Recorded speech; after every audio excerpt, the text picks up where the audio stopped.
What's good, Deluxe family? Welcome back to the channel.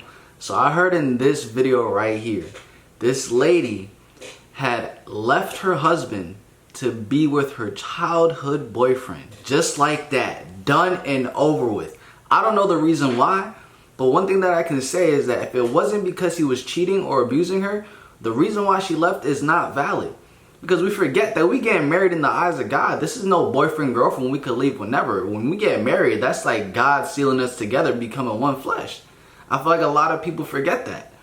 So it seems like she's telling this story and she's getting a lot of praise from the TikTok internet, because I think that the new boyfriend that she ended up going with, her childhood boyfriend, she ended up marrying him.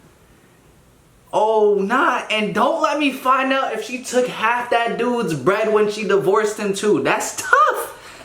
Yo, that's devious, that's trifling, that's everything above. Oh man, so let's hear her story out. Let's hear what she has to say. Make sure you do smash that like button, subscribe if you're new. Let's get straight into this. So last night I posted a TikTok. It was a fun fact TikTok where I'm just telling you something about me and my husband, or me in general. And a lot of people were interested in it and had a question. So the TikTok was about how my husband and I have been married for over 20 years, but only 11 of those years have been to each other. Now, I thought it was pretty self-explanatory, but a lot of people were like, I'm confused. And on the flip side, a lot of other people just wanted to hear the story. So, I'm here to tell the story. So I was going to get my husband to help me tell the story, but he ain't going to do right. Plus, he was already at the grocery store talking about how I pick out my bread because I had my MILF outfit on. Okay, so while I'm setting up to tell y'all this story, first and foremost, our parents were friends before we were ever even born. All four of our parents, mothers, fathers, worked at the post office. That's how I think they all met. Now, we found out later from T's dad that his daddy and my daddy were in some kind of little group called the Vikings. I think kind of like a gang. Don't ask questions. T's mother and my mother were both two light-skinned women that worked at the post office, and that's why my mama said that they clicked. Now, my mama and my daddy, they started dating each other. My daddy was married to somebody else, and my mama eventually got pregnant with me. So basically, I have two mothers. That's a whole other story by itself. Wait, what? At some point, me and Latif started liking each other in like the beginning of the onset of middle school, and my mama wasn't having it, so we stopped going to his parents' house all the time. Middle school? So the picture that I have shown over and over again of me and my husband together as young children on the back of a horse was at a postal workers with union members picnic. See? That's us. First, I think it's necessary to show you our parents. This is my mother-in-law, Thelma. This is my mother, Ida Mae. I don't really have pictures of our fathers. T's dad died in March of 2013, and I don't have a relationship with my father. So we had this long period where we were not around each other's families at all. Our parents were still friends. Well, my mom and his mom were still really good friends. I ended up marrying a whole other person. We were married for about 8 years, and Teef was married to a whole other person that he was married to for about 10 years. She said 8 years? Toward the end of all that, we found each other in a club. We've been together ever since. Teef was already here from Mobile because he had gotten into this big knockdown, drag-out fight with his wife, but I was still happily married, as everybody thought, in my first marriage. When we met each other in the club that night, we knew we wanted to be together, and we've been together, like I said, ever since. Whoa! Hold up! Let it play. His mama told my mama had a whole fit. My mama threatened to tell my husband if I didn't, and that's exactly what she did. And I guess you can tell the story gets much more complicated after that. Good morning! Guys, before we get into the part 2, she just openly admitted to leaving her happy marriage for her childhood boyfriend or crush in the club. Yo, and is she getting praise for this, bro? Oh, man. Bro, another one bites the dust, left that man in the dust. She didn't look back. Yo, that's wild. So let's get to the part 2 of this. It seems like she gets more into detail. My thoughts on marriage is like, alright, if you're gonna marry someone, you have to be prepared. Like, this is like the commitment to stay with each other for the rest of your lives. Not only you guys are making a vow to each other, but you're making a covenant before God. You're literally making a covenant to stay with this person till death do us part, unless it's adultery or abuse. She just left a happy marriage because she wanted to. Yo, alright, let's hear what she has to say. This is part two. So y'all wanted a part two? Here we go. Now my husband had been living in Maryland and he had been married for about 10 years. I had been living in Mobile all my life, born and raised.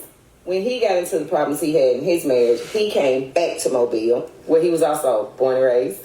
He left his first marriage with nothing except a suitcase of whatever clothes he had and could fit in it. We met each other in a club during Mardi Gras season, and he approached me. Now, when he approached me, he had no idea who I was. He just thought he was approaching. That's just red flag. How y'all gonna be going to the club while y'all married and like just going like what? And damn peace, right? Definitely important for you to see us that night because I do have pictures. Okay, this was me that night,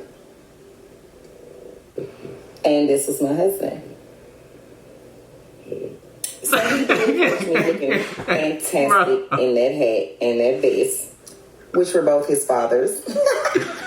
So he realized he knew me. He realized who I was, and we started dancing. We started chatting, and I just gallivanted on off in the club somewhere. He spent the whole rest of the night stalking me. Well, he gonna call it keeping an eye on me. But to this day, he can name out almost the outfit that everybody that talked to me that night had on. So I did give him my phone number. After he pinned me up against the bar and refused to let me go until I gave it to him, we started talking from there, and we never have been apart since. This is where the story gets tricky. Now, he was in Mobile because he was having problems in his marriage. But here I was, wife and mother of three with a job at the post office and a brand new house. But I could not resist the connection that we had. So it took off really fast. We would spend time at his mother's house and his sister's house. And his mother just casually mentioned one day to my mother, who she just happened to run into at the casino, "Oh, it's good to see you. You know, Tiff and Chanel been spending so much time together." And my mama said, "Tiff and who?" It's way more to this story, but I'm going to break it down real quick. So then my mama followed his mother and father from the casino. And by follow, I mean they went about a 45-minute car chase. This is about the time that his mother called us and was in the closet trying to tell him what was going on. And my mother came in the closet and took the phone and said that, "You don't get my phone, care." So my mama from then on gave me until midnight that night to call my husband and basically turn myself in. I thought to myself, "You're my mother. You're not going to do that." I even said it to her. "You're my mother. You're not going to do that." So that sparked the whole fight. Guys, I know the voice is delayed. That's just TikTok. I'm just befuddled. I'm bewildered. Because she was doing all of this, meeting a whole nother dude's family while she was married and her husband didn't know. That's sad, bro. Between me and my mother in front of my mother-in-law, who was just Thelma at the time, who would become my mother-in-law. How can you tell me not to do this when I'm a product of a whole affair you had? Like I said, there's so much to that story. Hey. But that was the beginning of me and Teeth. Oh, wow. Y'all wanted a part two? Okay, I think we have a part 3. Oh, wait, it goes up to part 4. Like mother, like daughter. It seems like her mom had an affair and she was a product of her own affair. So it seems like this is a generational thing that's going on here. That's why you have to be very careful who you get with, and you have to know their family, their parents. And yeah, you guys just know what's going on, because, you know. But let's get into this part 3, man. So here we go. This is part 3. Okay. Well, let's off on the other one. On my mama's. I'm not gonna lie, her hairline is tight, so we have though. guest appearance also. All right, now, so my mama spilled the beans. I couldn't believe it. We were out of town at the time, together. Oh, her mom spilled the beans to her husband. Okay, so fast forward from she tells to after she tells. Okay, so the mom told her husband at the time that she's cheating on him. That's a respectable thing to do. She tells it I had to have a serious, eye-to-eye, heart-to-heart, real honest conversation with a whole other person who had just spent almost 9 years with me and had 3 kids and thought everything was fine. And it wasn't that everything wasn't fine. I just had more of my mother and father's blood pumping through my veins. Oh, that's the only blood I had pumping through my veins. Little backstory. My mother, father worked at the post office. Side note, so did his mother and father. My mom thought she was going to be my dad. That didn't happen. That never happened. There was no fairy tale ending. My mother and father had a relationship while he was married and she had me. All right, T got to go pick up $2 and take $2. It's groomer day, and that's a big deal. Come on, Major. You got to go to bath time. You got to tear Major from the clutches of his mother. Okay, so fast forwarding more. My mother tells my then husband, I have to have a conversation with my then husband. By the time we had a figure it out moment, he decided that he didn't want to leave the house. And that was a house that we had just built like a year, maybe 2 years before that.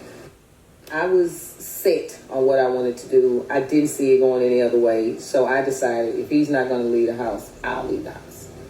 So I left the house with the children. That's fair enough. And took all the things that were in my name or that I needed to take care of my kids. You can't even imagine how hard it is to find somewhere to stay. It's just so crazy how you could literally go from being with a man for 9 years, giving birth to 3 of his children, planning on building a whole entire house, and then one night you gone?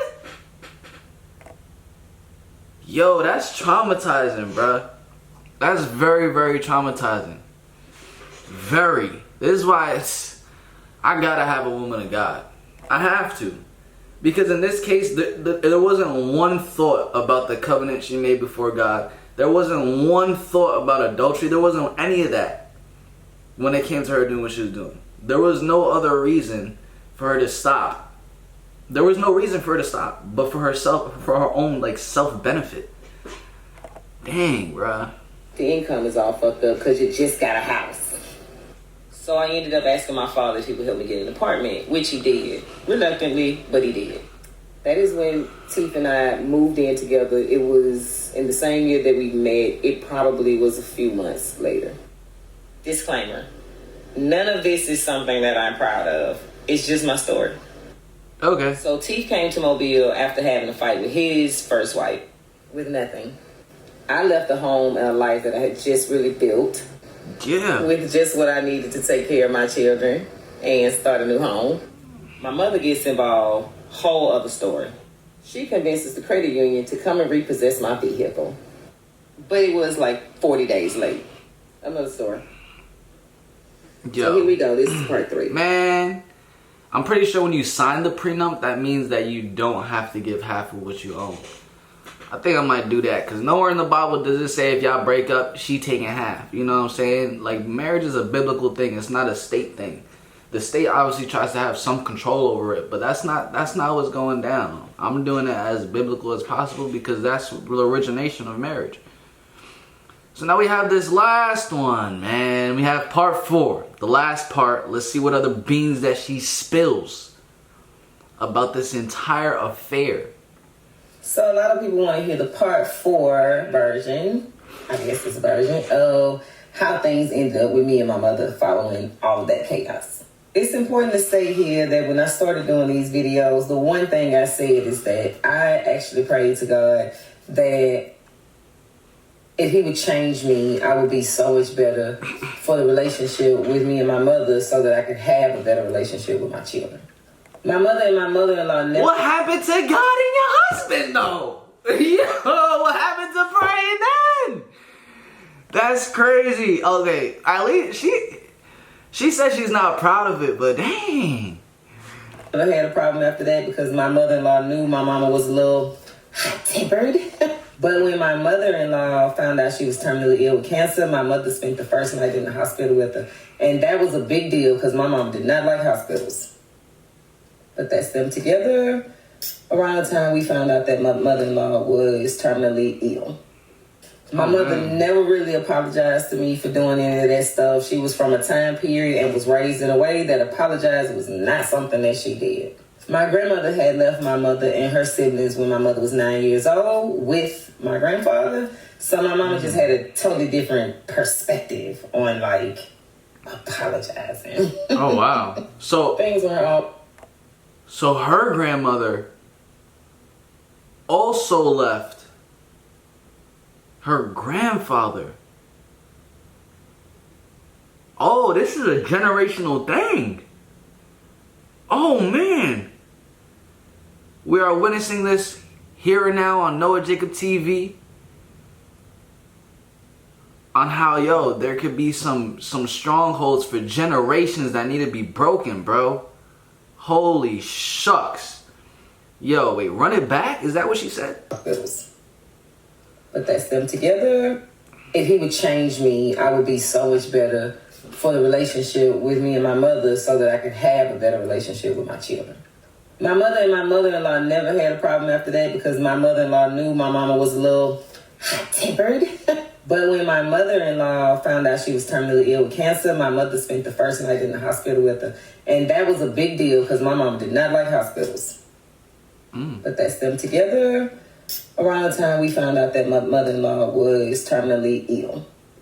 My mother never really apologized to me for doing any of that stuff. She was from a time period and was raised in a way that apologizing was not something that she did. My grandmother had left my mother and her siblings when my mother was 9 years old with my grandfather. So my mama just had a totally different perspective on, like, apologizing. Wow.